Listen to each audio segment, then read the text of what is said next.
Hey everybody, it's the old lady 08 deep in the bowels of my basement. Today I'm super excited because I'm here to tell you that in the new Pokemon X and Y games, they brought back chaining to find shiny Pokemon. I gotta testify. Come up in the spot. Alright, so in case you guys don't know, chaining pretty much is this sort of strategy thing that lets you increase your chances of meeting a shiny Pokemon. So if you guys don't know what shiny Pokemon is, go ahead and let me bring it back a little bit. So shiny Pokemon are just color variations of certain Pokemon. So like for instance, a shiny version of Charizard is black. Awesome, right? Or my personal favorite, the shiny version of Machamp is green, so it looks like Hulk with 4 arms. Pretty awesome, right? But normally you get shinies just by sort of walking through the wild, and you get lucky, a shiny appears, catch it, awesome. But they're really hard to find, super super rare, and so there's 2 ways you can actually help increase your odds. One's called the Masuda Method, which is if you get 2 Pokemon of different origins, of different country origins. So like say you trade with somebody online, you get a Japanese Charizard and you have your Charizard from America, you breed them, you have a better chance of them hatching a shiny Charmander. But even that's only like 1 in 8,000, so it still takes a long time. But in Diamond and Pearl, they invented a new, easier way called chaining, which can reduce it all the way down to 1 in 200. So I mean, it sounds awesome, right? So pretty much with chaining, what you have to do is you have to encounter that same exact Pokemon 40 times. And once you get to the 40th time, then every time you encounter that Pokemon after, it's a 1 in 200 chance that he will be a shiny version of that Pokemon. So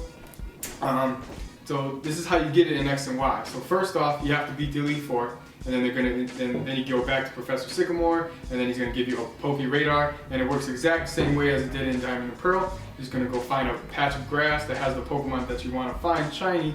So say you want to find a Machop shiny, you go to the area where you know you can find them, get into a big patch of grass, at least 5x5 for it to work, and you're going to want to buy a bunch of super repels. You can get the max repels too, but the super repels are more cost efficient just because for $50 or for $200 more, you only get 50 more steps for the max repels, so it's not really worth it. So just get like 200 super repels, and then what you're going to do is you're going to use those, and then get in the middle of the grass, hit the Poke Radar, and then you're going to watch the grasses shake, right? And so go ahead and pay attention to how they move and how they shake, and walk into one. When you walk into one, you're going to encounter a wild Pokemon, and you're going to keep doing that until you find the one that you want. So if it's Machop, keep doing that until the Machop appears. Once the Machop appears, then you're going to hit KO it, and it's going to faint, and then you're going to use the Poke Radar again. And then you're going to use it, and this time you're going to look for the same, for the grass to shake the same way as it did for the previous Machop. Then you're going to walk into that grass. Be careful not to step in any of the other ones, and make sure you have the super repel on so you don't accidentally encounter a wild Pokemon, because that's going to break your chain. And so the whole purpose of this is to get up to 40. So you're going to kill it, use the radar, and then look for Machop again, kill it, use the radar, Machop again, until you get to number 40. And then so once you get to number 40, you just do the same thing again, use the Poke Radar, and this time you should see the grass shake, and it should be like a little noise that you didn't hear before, and sort of like the sparkle that's going around the grass. And then that's going to indicate that it's a shiny Pokemon. So then you walk into there, and then boom, shiny Machop. Now, it's a little more difficult than it sounds. So a lot of things will break your chain if your super repel wears off, or sometimes you just accidentally walk into the wrong blade of grass and you end up finding a Pidgey or whatever, what have you, instead of a Machop, and then you have to start your chain all over again. So it can be really time consuming, and it could take an hour, 2 hours, but it's going to guarantee you to get a shiny, so it's definitely worth it.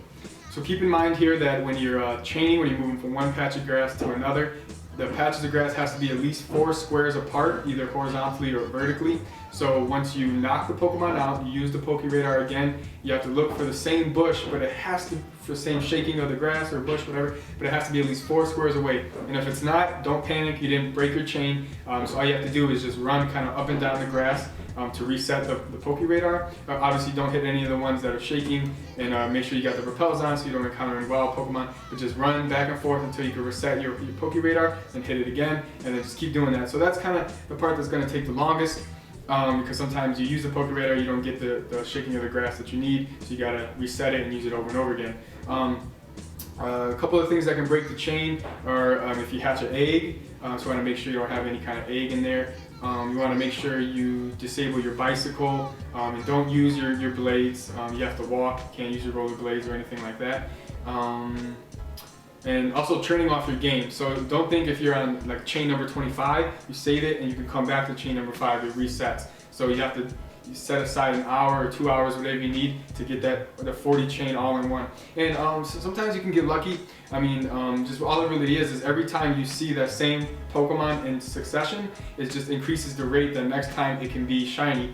And but the game only allows a max of 40 encounters. So once you get to 40, it's a 1 out of 200. But even if you get to 10 or 15, it still increases the chances. So you could get a shiny at 20, 25. But once you do 40, then you know your chances are really, really good, 1 in 200. Alright guys, so that's pretty much it. That's how you can increase your chances of getting a shiny Pokemon in X and Y via chaining. So go ahead and beat the Elite Four, get your Poke Radar, get out there, capture your blue Ditto or whatever your favorite Pokemon is, get it the shiny version. Everybody think you're cool and awesome. But that's pretty much it for this video, so thanks for watching. Leave a comment, let me know what shiny Pokemon you guys caught. I'm super interested. Right now I'm trying to get another Machop shiny. I got one of him back in Diamond and Pearl. Because he looks really cool. I named him Hulk, and then he's a green Machamp. Looks pretty awesome. But anyways, yeah, thanks for watching. Have a great day, guys.